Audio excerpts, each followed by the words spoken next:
What up, everybody? I am your host, JP, and this is my co-host, Josh. Hey, everybody. And welcome back to another episode of the Film Bros Podcast.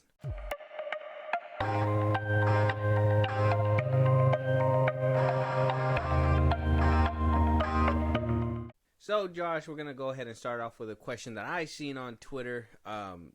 Actually, Emma Stone actually kind of brought it up to my attention. Now, look, man, I'm not a big internet guy. I like the internet. Internet's nice. You know, Spider-Man 2 quote, the power of the sun in the palm of your hand type shit. Like, you could do a lot on the internet, on the phone, everything, right? One thing that Emma Stone she basically said the obvious, and basically what I've always thought, I'm pretty sure you've thought about it.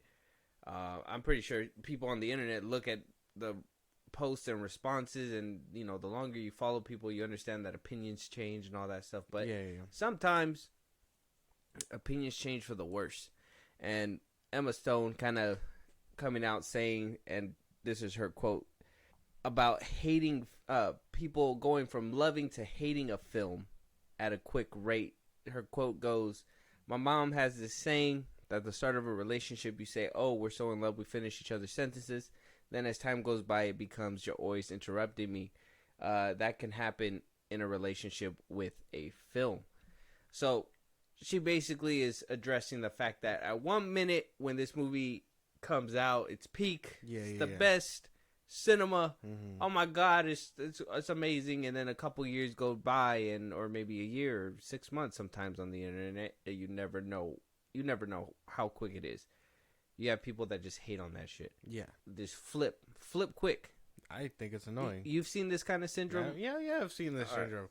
I live on comic book movie Twitter, and these motherfuckers cannot pick a lane. It's always, oh, this movie's peak. And then, you know, you get other people, oh no, this movie isn't peak. Or are we ready to admit this wasn't good? Or this and that. Bullshit like that. Half the time, I think it's bait, you know, interaction bait. Some people will be like, just doing it for the numbers and clicks and stuff, but genuine people will like do that shit out of straight like for real, and it's annoying. I find it annoying. Like, why you gotta sheep? That's the best way to put it. It's probably sheep. Everybody's sheep. The people changing their mind, or the people that are flopping behind the wagon? Both, all of them. Because I know you can never really tell, but that's why I don't think I've ever been on that trend either. Because, like, if I don't like a movie, whatever, there's nothing for me to go back to it. What am I going to lie and be like, oh, yeah, I like this movie? Yeah. That could probably get you, like, clicks, but why would I want to be that just authentic? I'm one to understand that opinions change. You know, as people grow up, people watch the movies, and it hits differently, you know. At one point when you were a child, you were probably watching a movie that you probably watched as an adult, and you started picking up a whole bunch of different things that maybe showed the movie in a different light, right? So I understand in that kind of perspective where, like, after a good amount of time, you probably change your perspective on what the film was and, you know, what you get out of it. Now, I also think that shouldn't be, okay, I'm going to disregard what I was thinking the first time around. No, build up on it, right? The first time around you thought it was an okay movie. This time it kind of dampened that. Why? Because X, Y, and Z. But this is still the same. It's still good. You know what I mean? It gets to the point where, and I've seen comic book movie Twitter and, you know, all that, the bait, I would say, as well. Yeah. It's something that I get interactions, but I mean, that's where I would say these studios, you know, you have studios like Sony that put out Morbius twice in the theaters, right? Mm-hmm. You have people that you have studios that listen to people on Twitter about certain things that they quote unquote dislike. Mm-hmm. And then when it's getting taken away, it's like, oh no, we had something special at one point. You know, I don't think the internet's a real place to be really measuring people's or gauging people's enthusiasm. Mm-hmm. I'll say it again. I mean, this episode's probably going to come out after this episode. But Madam Web review, when it releases, Madam Web, everybody was piping down his throat, her throat, whoever's throat. And for me, though it's not the best movie out there, I don't feel like it was god awful like some people made it out to seem. Because I've seen some god awful movies, like that Blood and Honey movie. I would say it's 10 times worse than Madam Web. You know what I mean? I don't think people are really gauging these movies as well as they should. Yeah, no, because it's either it's really good or it's really bad. Yeah, some people are just like taking it at face value and stuff, which I mean, it isn't a problem. But at the same time, should you really be commenting? Because at that point, it's like you don't see anything past the surface. Mm. You don't read the book. You look at the page, basically, or the cover, not page, the go. cover of the book. Judging a book by its cover, type exactly. shit. And I don't know. Some people are just so annoying with it, you know. And I know people who only post for bait. So it's like, come on, why can't you just be real for a second? Me, you'll never catch me being like, "Oh, Guardians 3 is so good," because I'll sign to that movie any day, any chance I get. I will probably say it's good. I don't understand what your beef is and why you just decided to pick that movie out all of a sudden. Oh, no, it's because it's a movie that I feel like I stand on business with regardless. Is there a difference if, like, say, you go from a movie that you hate and now you like versus a movie that you liked and now you hate? I would say there's a difference. Because a movie can, I think, going from hating a movie to liking a movie, you can find some aspects. But I think going from a movie that you like and just hating it, I feel like that feels more like a harder route to take, because it's like what made it so bad that you just what was there before that you really loved and now you're just, you know, not liking it as much as you did. Like you couldn't find the bright side. Yeah, I know over the internet, this guy, I guess he does reviews on YouTube. I haven't personally seen him, but I guess he's been around for a while. Chris Struckman. I think I've heard of him. Struckman. Yeah. People were reposting his little clip of his Madam Web review, basically saying that he's not going to sit here and bash the film for 10, 12, whatever minutes, when he wants to be kind of mature about it and kind of put blame where it needs to be, which is the studio. Yeah. And people were retweeting that, saying like, "Oh, here this guy goes trying to be, you know, moral high ground, whatever, blah blah." Like basically trying to drag this man for not trying to trash the movie. Yeah. And I'm like, if he would have said it was bad like the rest of them, you know, just straight bad, that would have made the clicks, that would have made the likes or whatever, right? I know a lot of people think that way when it's this like hive mentality or whatever. It's so weird. You see, you know, when Soup says it's a super bad movie, everybody's gonna say it's a super bad movie. Yeah, when like these big influencers That's or right. whatever, They're like sheep. It's ridiculous. Yes, I find it annoying. I don't. I just can't. I agree with Emma Stone that people are wishy-washy when it comes to these films, but I think a lot of the time it's trendy stuff. And if you don't like something because of trend, then that's, I mean, I get it, sheep. Like right out the gate. I mean, even when that Deadpool 3 trailer dropped, you had people that were like, "Oh, that camera movement isn't that cool," and it's just like, you're trying to be different now. You're trying to be different, and I understand, but come on, you're trying to be different.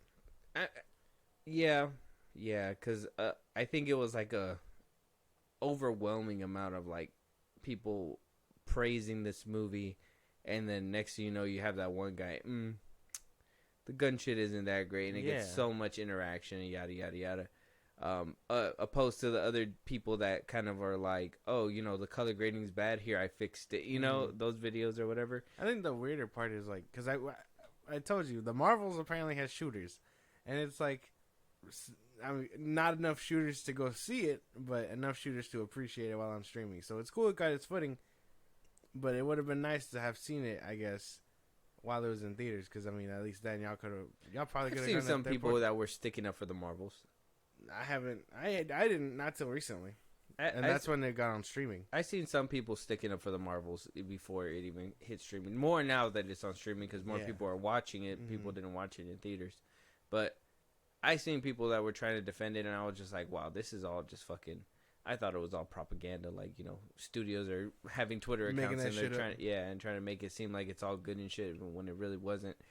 But yeah.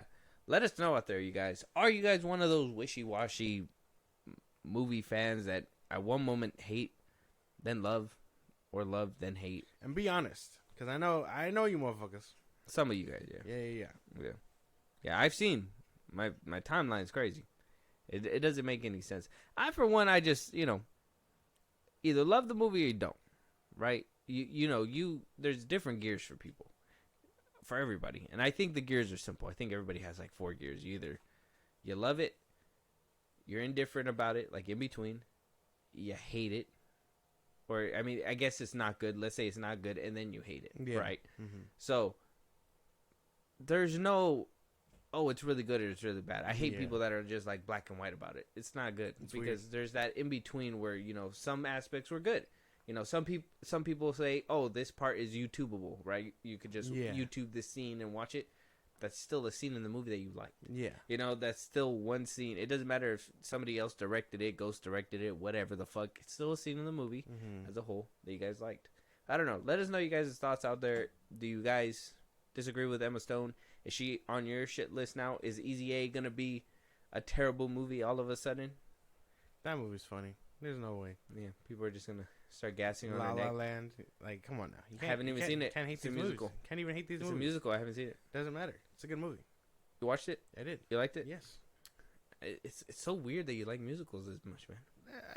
Every once in a while. I can't see it, bro. Like, I look at you and I'm just like, Where does he even find the time? To even squeeze these movies in. What are you talking about? When I'm watching everything else. It's like, yeah, that's crazy. I don't think I go to movie theaters and watch musicals. I do wait for streaming for most of them because it's like, I'm not going to pay a ticket for that.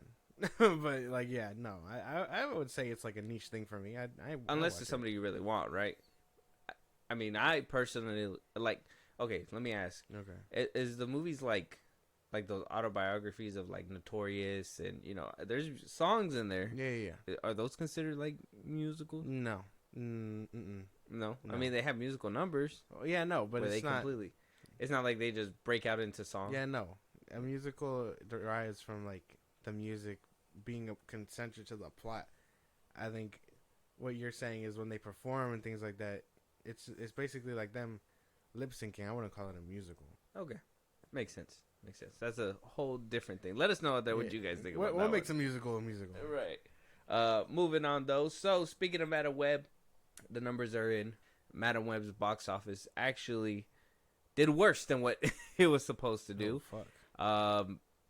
Not a good sign for this franchise, I guess you could say. Sony's universe.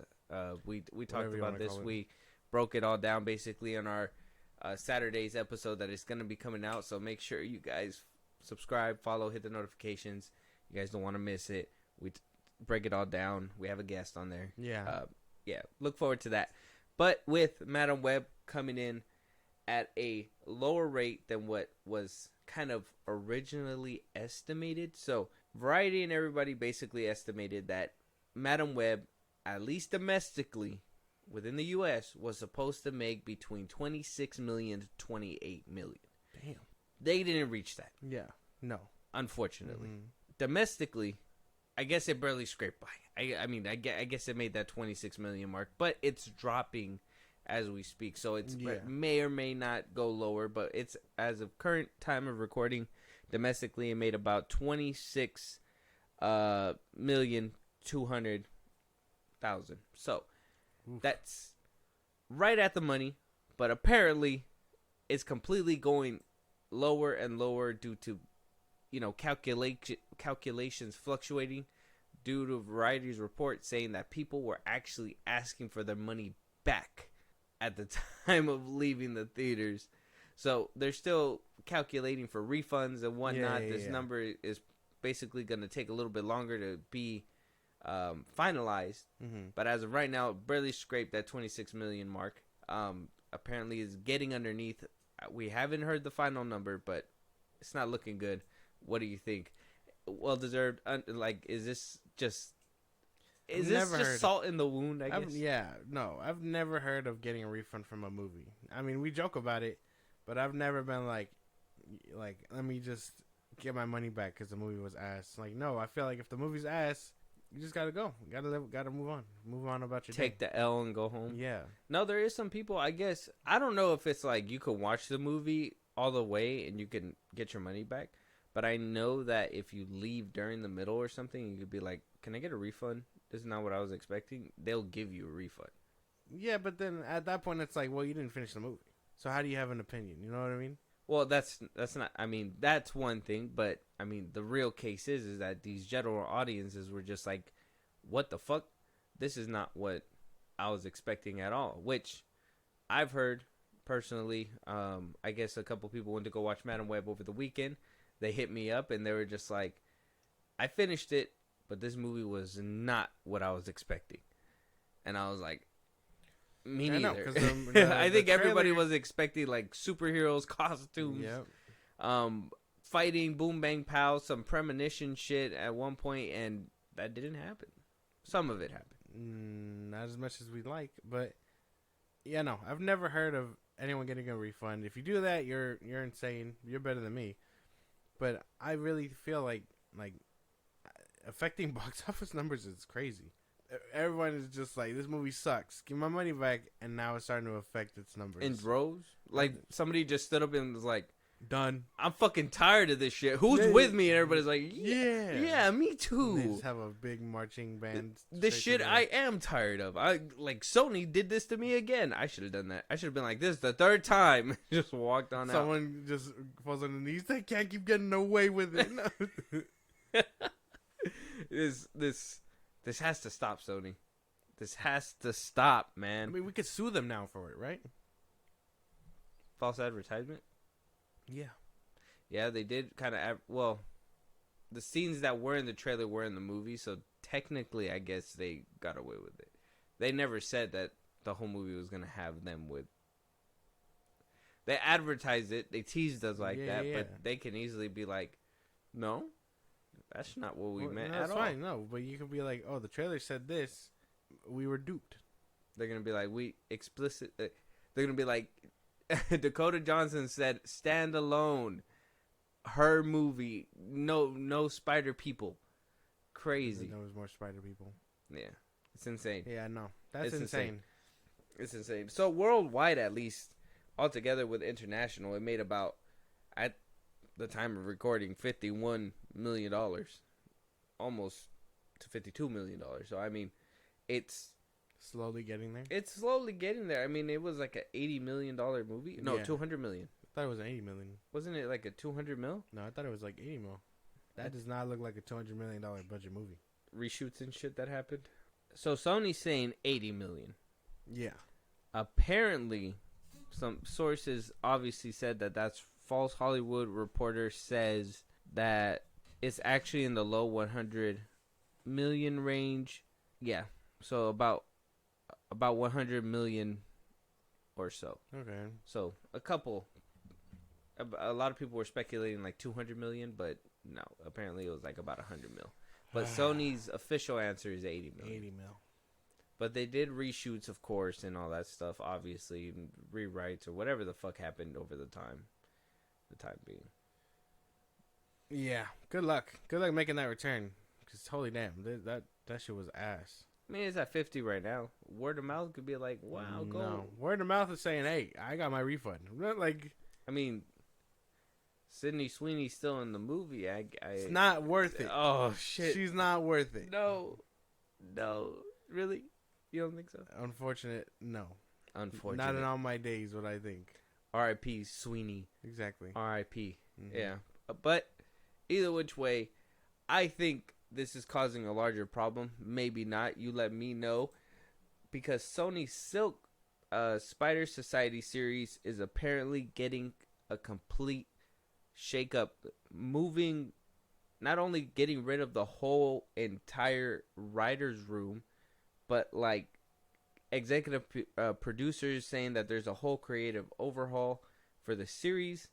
That apparently it's still going to be under the MGM brand, but they are basically scrapping and starting anew. Madam Web coming in, not so hot. Obviously, Sony still owns the rights to all these Spider-Man iterations.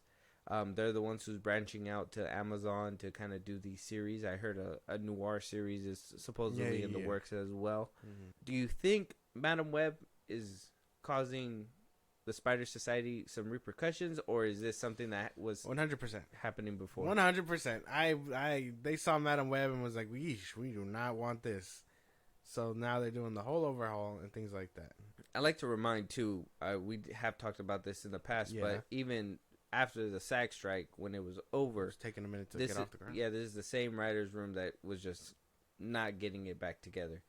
Do you think that has something to play with it, or is it just a Madam Web all day? I mean, it could be that, but at the same time, I really feel like it's Madam Web. I believe that movie has just fucked this up on a whole nother level. I can't exactly explain why or how, but I'm sure it affected it. There's no way. There's no way that it didn't, basically. I wonder if the writers of this movie was with this show. I don't think they let out a whole list of people that were in the writers' room, but I think, who was it? S.J. Clarkson, who helped write this movie as well. Yeah. And then somebody else. She's like the main one, the head or whatever. Well, she's the director as well of Madam Web. You think she was in the writers' room? You think she's a problem? I don't think so. Oh, for Madam Web? Oh, well, I mean, obviously she's a problem for Madam Web. I mean, we broke that all down in the review that's going to be coming up this week. Make sure that you guys follow. Yeah, she wrote that shit. Yeah, so she might be in this writer's room or overseeing some things. I mean, if at one point they were assuming Madam Web was going to be a part of the whole continuity to make sure that, Miles Morales jumps from one point to another, whatever, animation to live action between multiverses, but yada, yada, yada. What is it? The whole canon events, blah, blah, blah. Yeah, the web or whatever the fuck's called. Yeah. Then maybe they were having people who wrote Madam Web on the Silk series as well, overseeing that to make sure that, obviously it all connects. Overlaps. And then after seeing the success that is Madam Web, I guess you could say, they were just like, that's not what I would call it. I don't think we should keep them on. They were like, I don't think they should stay, right? I would imagine. I'm telling you, the fact that Madam Web is affecting this much, in all the history of seeing Spider-Man stuff, I've never thought I'd see this. Never in all my years. Reductions if I had a nickel. Reduction from the box office, actively affecting shows that are supposed to be a part of the universe. This movie is a problem. It should have been tax write-off. Madam Web? Mm-hmm. You think these spin-offs should go as well? I mean, kinda. Either that or make these into movies. Who gives a fuck about Madam Web? You can make a noir movie. You can make a Silk movie. You can make all these other spider people, but you chose the least interesting ones, and then you don't give them their superpowers and suits. So it's like, how can we root for that? Well, they need an origin, man. We gotta know where they came from. Where did you come from, though? They didn't really get that either, though. Well, not the Spider Girls, but Madam Web, yeah, kind of, sort of. She went to the jungles of Peru, or whatever the fuck. She died in the Amazon. Yeah, fucking ridiculous. That movie was just ridiculous. The fact that it's causing this much problems, though, is insane. Yeah, it's the ripple effect, and like I said, we talked about mostly all of this, but this was more of a. I'm thinking it's more of a Sony trying to do some damage control. Yeah. Trying to make sure that this show is where it needs to be, and hopefully the writers are there. Pascal being in charge of all this, I mean, she even said that, a couple Spider-Man movies are going to be down the pipeline before we get a live-action Miles, so that's going to be coming down too. That noir series that we did hear about at one point. Yeah. Silk. Madam Web flopping and the way that we seen that, and then Morbius and all that. I'm just not excited for any of Sony's products unless somebody amazing is attached to it. Tell me Tony Gilroy, who did Andor, is gonna be there in the writers' room and directing this show. I'm fucking there, 100%. But you can't just get a. They need people. They need dedicated people. Why are they getting all these nobodies that really haven't done shit? Really, I'm sure because it's people that they're hiring in their backyard. They probably go back there like, who got an idea, and then they throw them a line, they pack it up, and then they deliver shit. But that's the thing; they're doing textbook stuff. They just gotta get people who care about the projects. The same passion that they put into Spider-Man 2, into Spider-Man 3, Spider-Man 1, TASM 1, even TASM 2 with AVA Rod's dirty ass fingers all over it. Hey, chill. You just gotta get people that care. And these people don't care. They're corporate heads that come from the back. The same people that you hire to care for Miles Morales and Beyond the Spider-Verse and all that, get someone that cares about the source material. Because a show like Silk without a Peter, that'll be tough to sell, especially to the comic fans. I mean, isn't Silk supposed to be around with not Peter? No.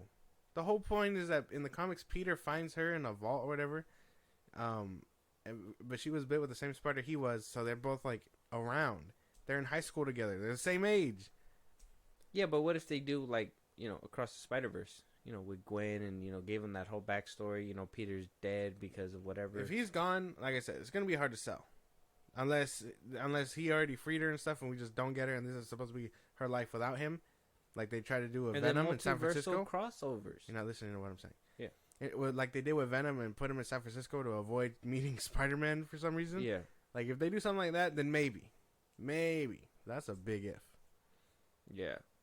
Yeah, but it sounds like, because we talked about this before too, Sony with Spider-Man 4, it's barely picking up, which is crazy, is barely picking up wind these few days, because we literally talked about this in a few episodes ago, about, what Sony wants to do. Sony wants this big multiversal thing for Spider-Man 4, while Fahey wants to keep it kind of street level for the MCU.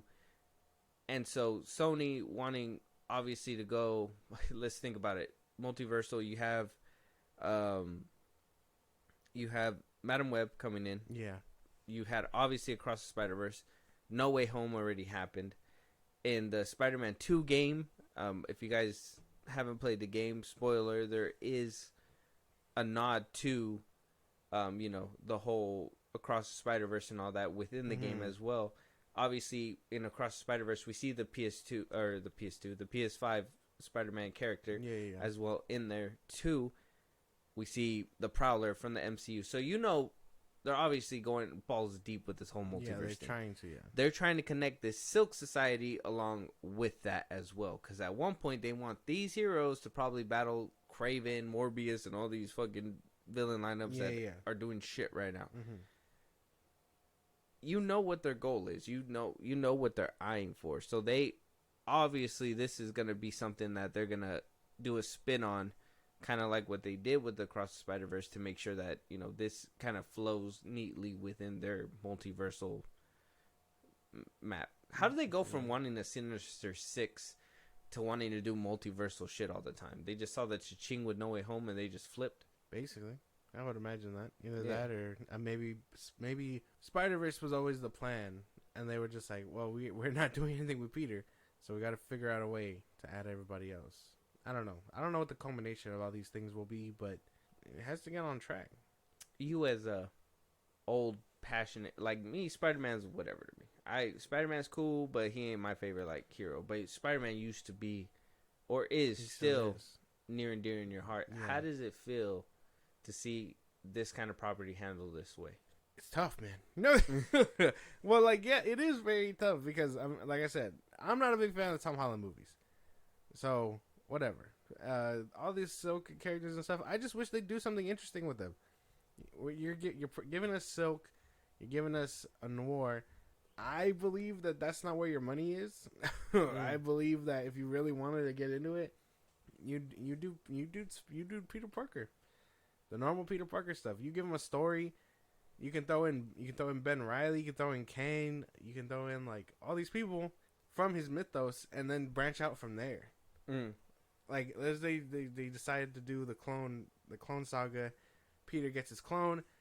Follow him. Make him do all those stuff. So at least Peter can fuck around with the MCU or whatever. And now you got you don't have to worry about none of that shit, right? But I don't know. They're not getting as creative as you think they should be.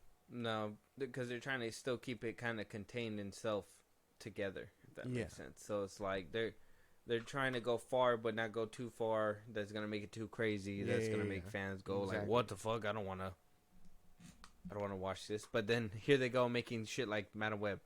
Congratulations, Sony. You beat yourself at your own game. That's just fucking crazy. That's fucking crazy. It's garbage. How do you try not to trip and then trip anyways? Insane. Shit happens. I couldn't even tell How the fuck that happens, Yeah. dude? Let us know what you guys think out there, though. Madam Web losing money. Obviously, those refunds are they're coming in. Did you guys get a refund? Are you guys asking for your money back? Yeah. Do you think that has a direct effect to the whole Silk Spider Society? Are you guys excited for these spinoffs after Madam Web? Are you excited for any of Sony doing any kind of Spider-Man property? Let us know out there. We also got some pretty heavy news. So Bassem Yousef, over the weekend, an interview was released with him talking to Variety, basically saying that he was let go of Superman Legacy due to his take on the whole Palestinian conflict on Piers Morgan's uncensored show that he has. He wound up doing an interview right after the SAG strike. He was asked, Piers Morgan asked Bassem Yousef's POV on the whole Palestine conflict. If you guys want to know more about that, go look somewhere else, because, I mean, his answer is his own answer, but he basically, got some backlash for that. Obviously, he was on the side that people aren't really okay with, and so after speaking about that, he goes out and basically talks on a different interview with Variety, and basically states that he was let go of Superman Legacy and that the script was changed, and he believed that, listen, there's a big difference in wording. He believed that it was because of his Palestinian views, whole conflict and his views. Caused a lot of backlash. People were throwing daggers at James Gunn. People were saying, well, Bassem was just, upset because he lost out on Superman Legacy, yada, yada, yada. First, before we get to what Bassem Yousef said, because he even came out and on X and decided to address everything because it was a big fiasco. People were taking shots at everybody. I think it was a lot of, in my opinion, it was a lot of misinformation being pushed here and there. The whole quote not being read out. For me, I think that there was just, the internet doing its thing. What do you think so far about all this? Well, I heard about this. I don't really have an opinion on his views or anything like that, because, regardless of if he spoke out for whatever side and then they just decided to can him, is wrong. You know what I mean? Because it's not like he's talking about the Holocaust like Gina Carano was or whatever. So that could be bad on James Gunn's part.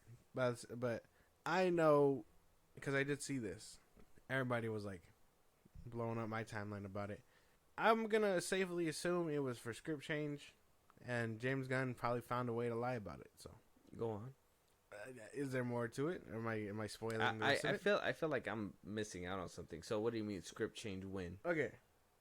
Because he's saying that the whole point was that he was saying that he got let go because of the script change, because of what he said. But James Gunn came out and said that, no, that's not what happened. The script just changed, and then he was out, but he didn't even have a deal locked in. He was one of the ones that was floating around, and then the script changed, and they were just like, okay, we don't need him. So because they didn't need him, and they didn't have a deal, he wasn't part of it at all. Mm-hmm.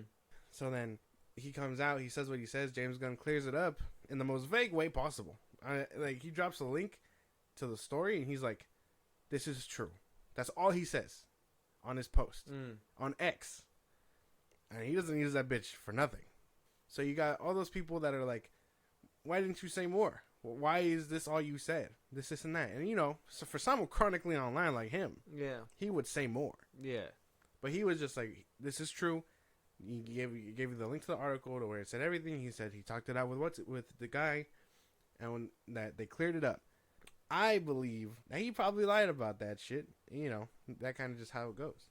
That James Gunn just lied about it? Yeah. He lied. He got his fans to be like, he's not. How could he? How could he cut someone for their views? There's no way. Whole Gunn has my heart. This and that. On that shit. And then you had the Snyder fans that were like, Mercury. He's always talking his shit. He's just like, oh, this is bad. he lied to you guys. His dad's birthday isn't his real birthday. He's gonna move it or whatever. He's gonna move Superman Legacy or whatever. And then this had them questioning what Grace Randolph was saying about the plot. Yeah. And so she was like, you know, she said that it has a whole Middle Eastern conflict. Yeah. They were saying they were saying that maybe the script change was that, and then they changed it and dropped his character entirely. Mm-hmm. So they were like, damn, Grace Randolph was probably right about the whole thing. But because she got it right, he was like, we can't, you know. So it wasn't even about the conflict that's actually going on in real life. It was about that Grace Randolph said something, and then he changed it. Yeah.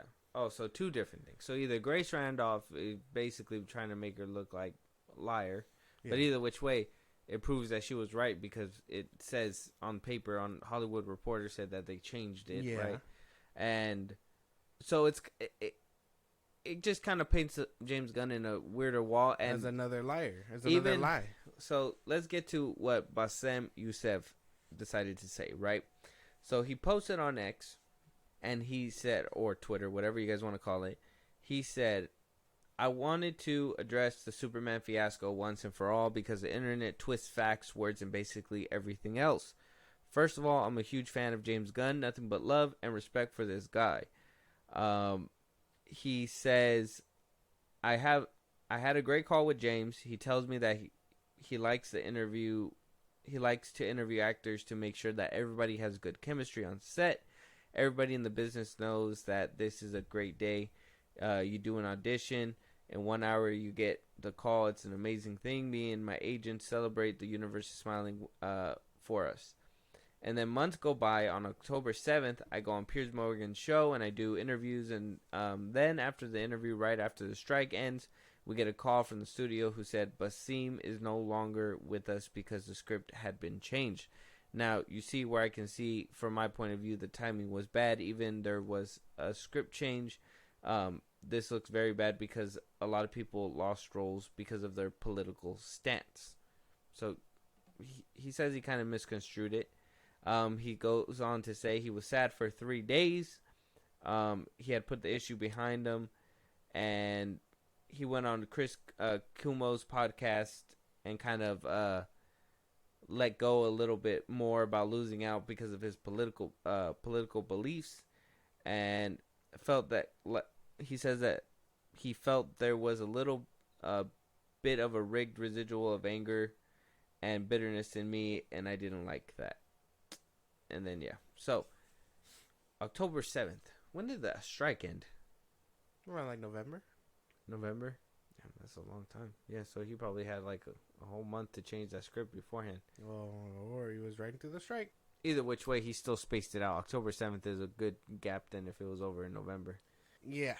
So, it's either Gunn fired him for his political views, or it was an actual script change that Grace Randolph called, and he was just like, "Oop, you gotta do that." Yeah. And then he just let go. But because he wasn't locked in the first place, he's probably butthurt because he had to talk and then was like, "Oh, I feel really good about that." Yeah. And then he cut him before a deal was struck. Mm-hmm. That's probably what happened. That one of those things happened. But all we know for sure is that he was cut because he didn't have a deal. Yeah. Doesn't matter about the script change. Doesn't matter if Grace Randolph was right. Yeah. We just know that Gunn did do a script change, and that he was let go because of the deal. No deal was struck. It doesn't help that James Gunn was very vague about his response between this, because again, that's all he said in his tweet was, "This is accurate" or whatever. But then he'll fucking do paragraphs for other shit. He'll do paragraphs for other shit. Yeah. Mm-hmm. So it's tough to say. I would still say that he's probably lying about something, and he has to keep it under wraps because that's because you think he's a weasel. I think. Well, yeah, his track record isn't the best either. No, you're right. Yeah. So valid. I would imagine he's covering shit up too. Oh, so he is a weasel. Yeah, I'm pretty sure. Now, they did say, even in the post, he said that he called them and they shook hands, and he did say that Bassem Yousef did say that he did talk to James Gunn and they are fine. Yeah. Kind of understood the misunderstanding that they had between them, and they basically moved on. Yeah, Like, you still think that there's something there. I do. I want to give James Gunn the benefit of the doubt, but at the same time, you're right. There's still that little bit of me that also says, "Hey, man, he's probably fucking lying." Yeah, I mean, because it's tough, but to say all that, and then like you said, he's online talking to fans on Threads all the time. Yep. And then he drops an article that literally he only put, "This is accurate." No elaboration, no nothing. It's just like, we're supposed to take that at face value because you said it. I would have preferred him say nothing. Like, and then you have people that were like, "Oh, then you fire all these people. This and that." He's not gonna fire them because people say it. But at the same time, I don't know.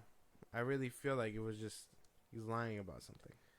I think so too, and we'll probably be able to see those lies kind of come into fruition, kind of like how we did before, when he was saying, Henry Cavill wasn't hired, all this and that, whatever, blah, blah, blah. We did talk about that before. We kind of, in a way, debunked it. The timelines didn't add up the way James Gunn was saying, and, by the end of it, we kind of came to a consensus. If you guys want to hear that, check that out, older episode.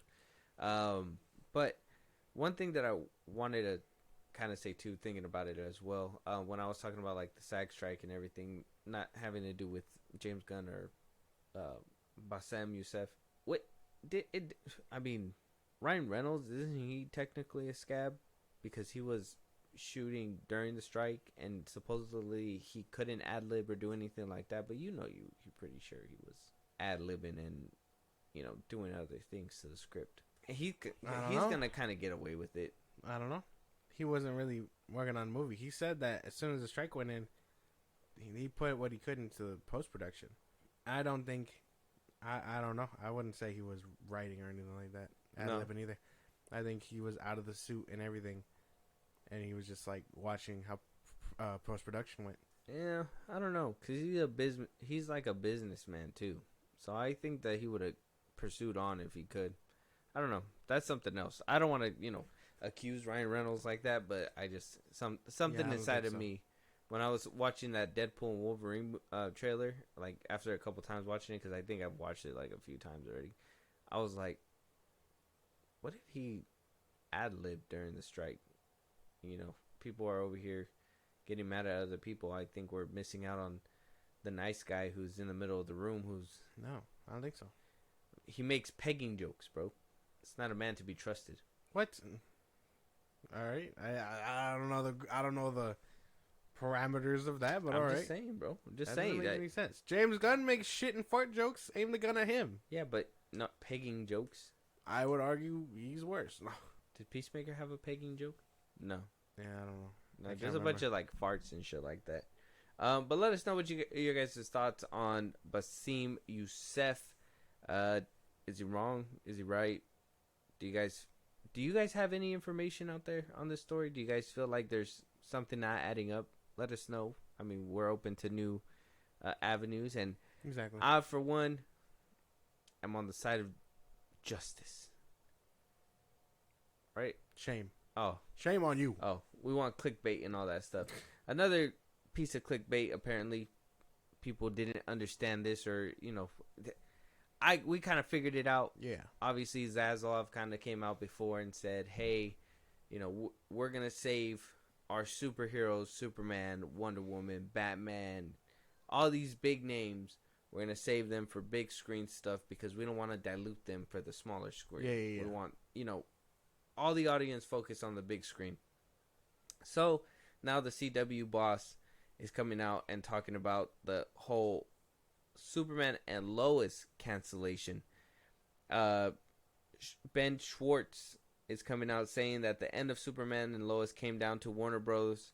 And saying that they didn't want a competing Superman product with Superman Legacy. And he was talking to The Wrap.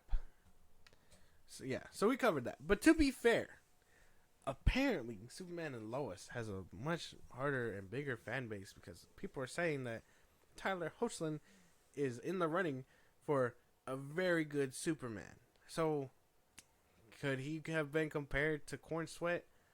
Probably. We'll never know. until we see Corn Sweat. But I would imagine it would have been like, oh, imagine, like, I can see it now. Just, he's better than Corn Sweat. Corn Sweat's better than this guy, or so on and so forth. They don't want competing because they know they'll get beat out. 5 seasons of Superman and Lois. Ain't nobody give a shit about that show, man. That's not true. When it got 4 seasons, and it only got canceled because they didn't want competition. That says a lot. I guess you got me there just a little bit. You got me there. Okay. But you're not gonna about the Batman. You're just not gonna wait. What about the Batman? 2 Batman. That's probably a pre-existing contract that they couldn't get out of. 100%. James Gunn would not have let that slide. He cut everybody else. You think that he would have let Matt Reeves walk away and live? Well, Kevin Feige's gonna do the same to him. Go see Fantastic Four, July 20. We're gonna watch Superman Legacy. I'm not gonna like it. I mean, I'm gonna regret the fuck out of it probably. I don't know. That movie has to bang. That's what I'm saying. I'm telling you, bro. What if you like walk out and you're just like, wow, this Superman movie was like good. Dare I say better than Man of Steel? Yeah, I don't know. What do you do? What do you do then? I don't think so. What do you do? I don't see it happening. But what if that happens? I die. What if like I die right then? What if your reflex answer is just like it's better than Man of Steel, and then you just kind of like cover your mouth and you're just like I die right there. I die right then and there. I perish. Just blow up. Yep. Just because you. Yep. Yeah. Exactly what you're gonna say. Yeah. I can't even compete with that. Superman and Lois to me was never like that show, so I don't understand where all this fan base is coming out of because I haven't heard not one peep out of it. You know what I hear is that same picture going around. Oh, he brings down a car. Oh, this is what Superman's supposed to be I'm like. annoyed of that one too. And then I seen that one clip about Doomsday. That shit was ass. And that was it. Everything else, nobody's really. Bizarro Superman at one point. I heard about that. Yeah. But it wasn't as heavy as that picture. I think that picture's that one scene where he's bringing down the green car is like that, like peak to people for that show. Yeah. Everything else hasn't even been that good. Damn, not even close. Apparently not. But apparently it stood the chance to overshine Legacy and what James Gunn was going to do. So they said, we got to can it. Unfortunate. But I understand. He was mad scared. I don't think he was scared, though. I do. It can't be fear. Yes, it can. No. It's not fear. 4 seasons, close to 5. This show could have the potential to probably get close to Smallville. Like in seasons. But they snuffed it out because he didn't want competition. But there was no viewership there. How? For every what they say, for every penny that CW makes, they owe 2. Nobody was watching any of it. That's why most of them were getting counted somehow, some way. However, they were still pushing on with the CW. I don't understand. There has to be some money laundering. There has to be some underground shit that has yet to pop up because of it. But the way that, however, CW was promoting and pushing out shows and doing all this stuff was beyond me. I don't understand. And then what? Max picked it up, right? Max picked up Superman and Lois after that? Yeah, they gave it the little budget, yeah. Yeah. So, I don't know. I'm telling you. Because follow the timeline. The Flash and all them came out 2014-ish. All of them came out around that time. And then they go on, they go through. They get the treatment that Daredevil and all of them got. They were either getting greenlit for another season, or they just finished their season and they were in talks to continue said show. Zaslav and all them were just like, oh, we got to cut it to cut cost. Yeah. Zaslav decides that he wants to cut cost, so he canned shows that were already that were already over with, and said, oh, okay, so the only ones that were filming or shooting or whatever, Titans was in the middle of shooting when he canceled it, but that got its final season. The Flash, again, greenlit, was shooting, got its final season. Yeah. Actually, that one lasted like 2 more seasons before it got canceled. So, yeah. And then Superman and Lois got its final season, or I think a season and a half to finish up. Oh, it did, huh? Yeah. So I think there's some kind of fan base behind there. Yeah. But you're not one of them. I don't think. I haven't caught up, no. But okay. I am. Okay. I was. But you're a fan of the show. You like it as well. So are you one of those people that are going to be comparing Houchlin to Corn Sweat? I think I would compare it just as much as the next Hold person. the fucking phone. Henry Cavill or Tyler, whatever the fuck. Henry Cavill. Okay. But that's what I'm saying. Like Scared me. I think he does fine. Brandon Ruth? Tyler? Brian, Cavill, Ruth, I want to say Reeves, Hochland, and then Smallville Superman. Okay. And then you got to figure out where Corn Sweat fits. Yeah. Okay. Hey, man. On the other hand. Hey, bro. Hey. Look, see, you can't do that, though. You got to go in so neutral, bro. You got to go into the movie so neutral, bro. I will. Neutral, bro. I will. But that's what neutral, I'm saying. Bro. You're not even saying it. But yeah, no. I would say I would compare him to those kinds of people just as much as the next person, but I don't think he's movie material, but you know, writing, things like that, it all takes into effect. It isn't just his appearance. Yeah. So maybe that's what helped. Okay. You know, maybe there's something at the end of this show that really puts him on people's pedestal much higher. Yeah. I don't know. I need to finish it. But I would say it was enough to give competition to the to well, when Sweat. you get around to finishing it up, let me know if it's worth the viewership, because the first season was not it, man. I mean, I think I got done. No, I got like halfway through. Hey, man, it's a tough push. But let me know if you're a fucking Superman and Lois shooter. You guys are a fan of that. Do you guys like that video with the green car coming down, the Doomsday fight? Bizarro Superman. I think that was one of the villains at one point. Mm-hmm. Season 5 is gonna come out with Lex. Let us know if you guys are excited with that one. Of course. Moving on though. Apparently, Paramount is desperate, and they are selling everybody. They are doing their damn best to bundle up with somebody. They're in talks right now with Peacock over there with Universal to go ahead and bundle up Paramount Plus with Peacock. Now we already know they've talked to Apple TV. They've talked to Max over there with WBD. Obviously, streaming services are now coming to terms and understanding that they are not sustainable alone unless you're the juggernaut that is Netflix, which I don't understand how people are still paying their prices. I stopped like 2 or 3 years ago. I don't even care what's on Netflix anymore. You have it, so I Exactly. Hey, we share. Change the passwords. Change the passwords. Yeah, you just said you don't care about it. No. Insane. Nope. Insane. I'm gonna watch it anyways. I want to watch that new Kevin Hart Lift movie. Oh my god. Shoot, nah, cancel. But good for them. I would say they belong with Peacock. Yeah. Paramount and Peacock together. When I open the Paramount Plus app, Shit sucks. Well, yeah, it does suck. But No personality. no. But I imagine half of that stuff, like NCIS shit like that, can end up on Peacock, and it'll do just fine. I don't see it on Max. Max is really stuffed. What are we gonna call it if it combines Paracock? Paramount cock. No, Paracock. P-mount. Peacock. Oh. Well. No. Yeah, Paracock Plus. P-mount. Cock mount. Cock mount. Cock mount Plus. Come watch our new streaming service, Cock Mount Plus. Brokeback Mountain is gonna be on there and shit. I don't know. They've been talking to everybody. I know a lot of people speculated. WBD was trying to do a whole merger with Paramount at one point just so they can sell off Warner Brothers a little bit nicer, whatever.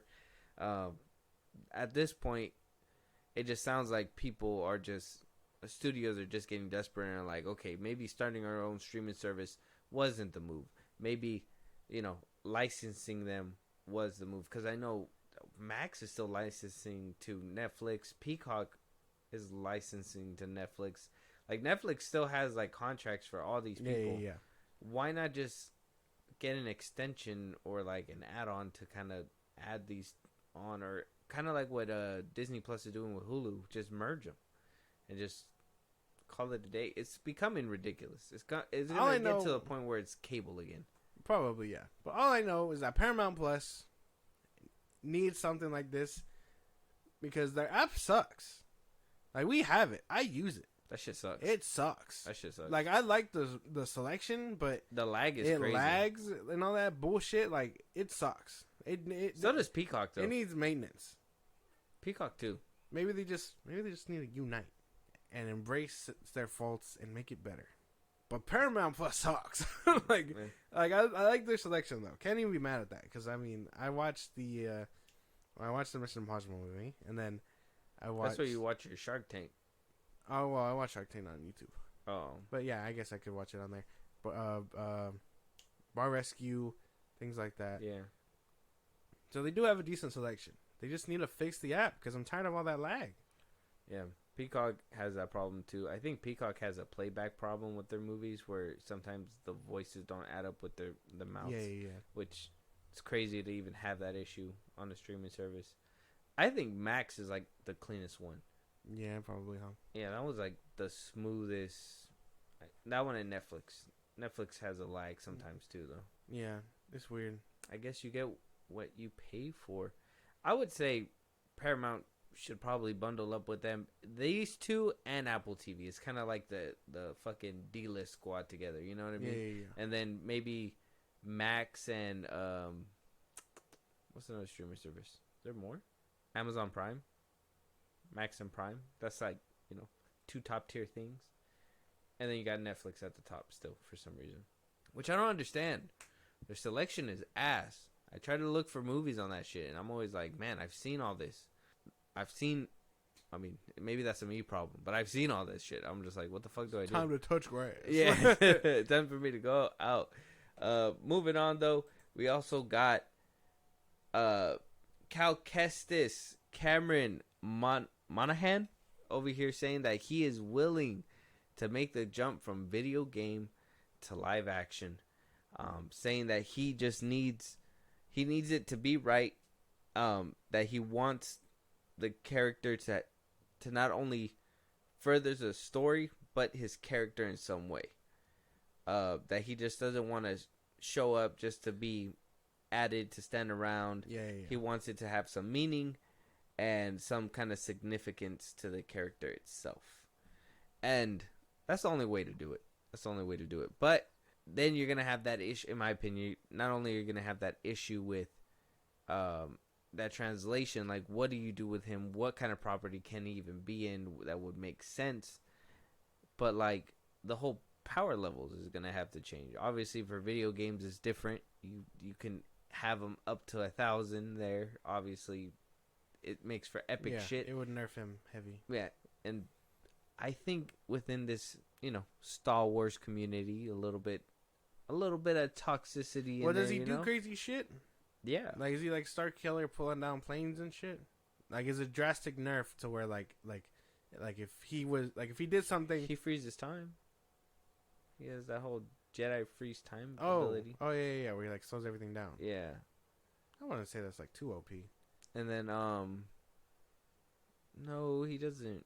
As long as I would say Star Killer is like the extreme because yeah, obviously they say in the gameplay, yeah, it is different, but they say in the books that he's meant to be as strong as like Obi-Wan or whatever. So if they were to ever translate him, he'd be basic. He'd be Cool. basic as fuck, like Star Killer. To Killer. put it in perspective, so I can imagine him doing crazy shit like that. But as long as he isn't like pulling planes out the sky and things like that, I think he should be fine. No, in the games he doesn't do anything like that. No, he does other crazy shit. And I mean, it's. I know the first one takes place like 6 years after the episode 30, right? Mm-hmm. And I don't know the timeline for the second one. 5 years after the first one. Mm-hmm. At that point, the rebellion should be Coming up soon. yeah. So maybe if they make a game, we'll make it between that gap between the first and second game, something like that, where he can just do his own thing. That one has a comic already. Oh, okay. Where they where he basically, spoilers, I mean, I don't know if you're gonna read the comic or whatever, no. but like he basically goes on missions with the crew in the Mantis and stuff, and then, you know, at one point I think it hurts him, because he sees a lot of his crews getting hurt. I think Grease loses an arm at one point, and you know, I think they hire people and they die, kind of shit. And he's trying to help, and the pushback. It plays a lot into the role of what happens in Survivor.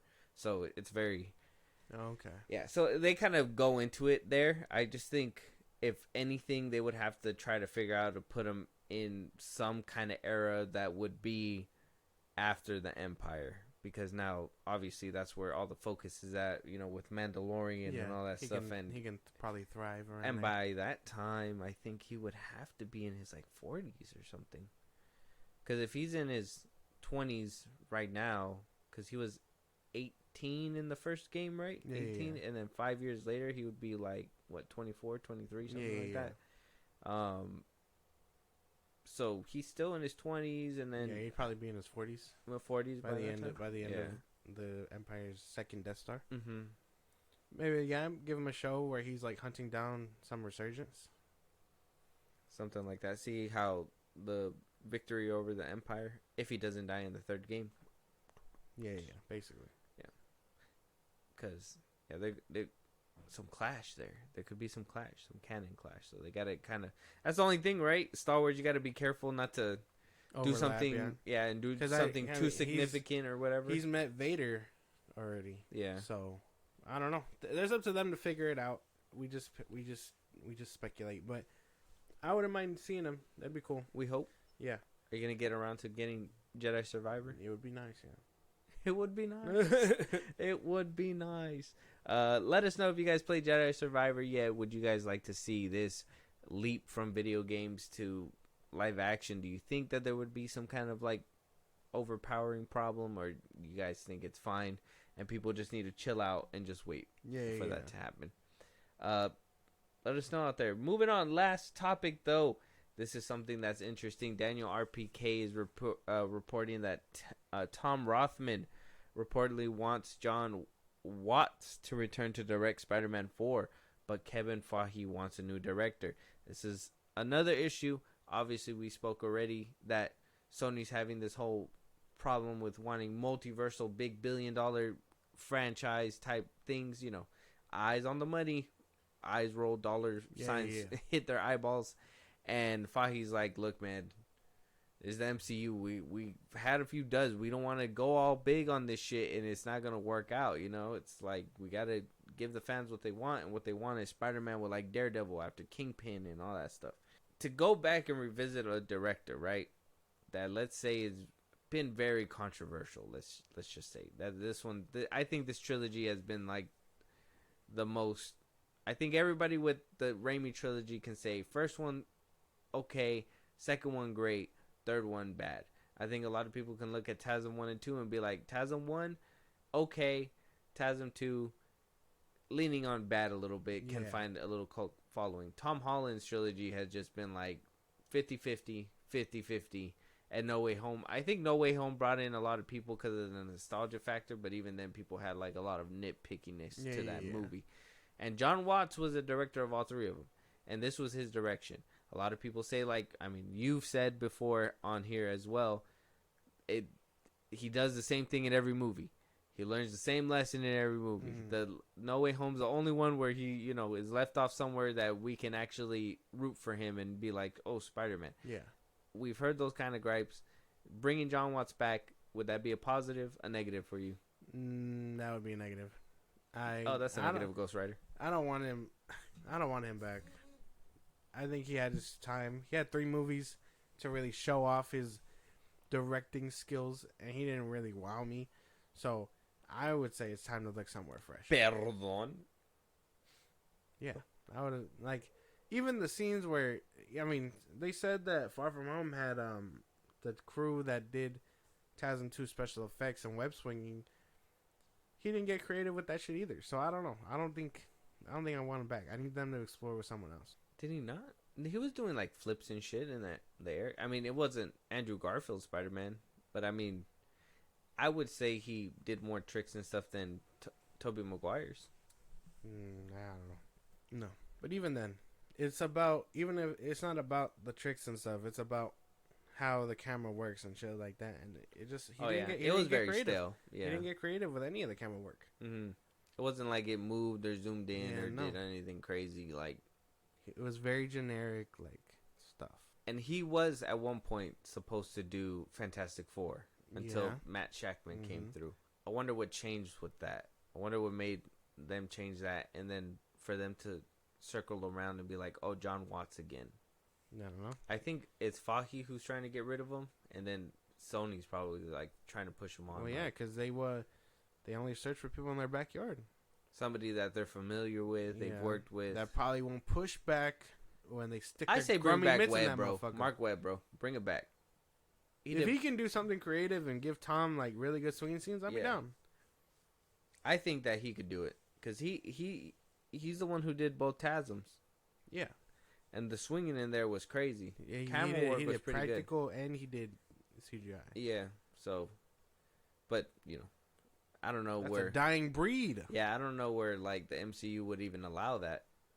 They're going to be like, oh, practical. Oh, you want us to make it? No. Not right here, partner. Not right here. We do CGI things, sir. Yeah. We make it ridiculous. Get this man out of here. But I wouldn't mind. It was kind of basic. Well, I mean, Far From Home was pretty creative. That Mysterio fight, come on, that was cool. Don't play. Come on, man. That Mysterio thing in the hole with the Tony coming out the dirt. That was CGI. Shit coming out. That was all CGI. Oh yeah, but that doesn't require creative. No, but like CGI. But like, what? You gotta write all that. You gotta direct all that, right? Hey Tom, act like this green screen thing is hitting you. Sure thing, John. I got it. I think you're really underplaying a director's role here right now. I don't know. Maybe if the director was someone like highly respected Matt Reeves, we'd be elsewhere. Yeah, but he took an L in my book with that Batman movie. But we saw what he did with the Planet of the Apes. Yeah. Shut up. Yeah. One movie out of John Watts did good in the second one. No Way Home. No. No Way Home wasn't good. No Way Home was good. Okay. But Far From Home is them swinging off each other. That was crazy. Offendering. It's a mad offendery. What? Far From Home. And I mean, Homecoming. So. What about like the scenes in like? You know who they should, they will never do it, but I would trust the Russo brothers with Spider-Man. Yeah, they did good in Civil War. I liked him in Civil War. I think I think that was probably the best time. Yeah, I know they'll never do it again, but I would trust them with them. Let me think. But I don't think John Watts is the move. Not again. Not unless they need someone that can deliver certified classics. Certified classics. Well, who can do a certified banger with Spider-Man? I don't know, but I know it's not John Watts. What a shoot down, man. I don't know who's qualified, but I can tell you who isn't. Yeah. Okay, can you say, he can't come back. I was going to say James Gunn with Spider-Man. He's by law, he can't. By legality. He's legally binded not to do it. But let us know out there, what do you guys think? John Watts, do you want him back? Do you not want him back? I mean, good riddance. Who knows? Are you guys a fan of Far From Home? That Mysterio fight is crazy. Come on. Yeah, I guess if you like CGI. That fight at the end of No Way Home was cool. We need more nuance. That Dr. Octopus fight on the bridge? That was pretty cool. But again, looked like garbage. It did. But I think we talked about it before. The whole COVID thing I think that was irrelevant. CGI is a problem with Marvel altogether. Sam Raimi made them practical. I'm just saying. We're not in 2002 anymore. I don't care. There's a reason why he did it, and it wasn't even technology limited. And it still looks good today. Exactly. Still, it holds up. So, exactly. I mean, maybe studios should probably look at that as well. You have a point, but that doesn't save them money. That's the problem. But with that being said, let us know your guys' thoughts out there. If you guys have a movie for us to review, if there's a topic that we should be talking about on this podcast that we haven't hit yet, You guys want to catch a live one of these days or support us in a big way? Josh, go ahead. Twitter, TikTok, Instagram at Film Bros Podcast. We post new episodes are up. You get us up there for any news or movies you want us to cover. Buzzsprout, links in the bios of the socials I just gave you. It's like a Patreon. You subscribe, you help us out. We shout you out. You get special price on the side, things like that. We greatly appreciate it. You can listen to us anywhere you get your podcast at Film Bros Podcast, Spotify, YouTube Music, Apple Podcasts, things like that. Want a bunch of fun, check us out wherever you get your podcast. Be part of the conversation. Twitch at Film Bros Podcast. We will be going live again soon, I promise. Keep your notifications on to be a part of the conversation when that happens at Film Bros Podcast on Twitch. And then you can subscribe to our YouTube at Film Bros Podcast. And with that being said, we'll talk to you guys on the next one. Talk to you guys later.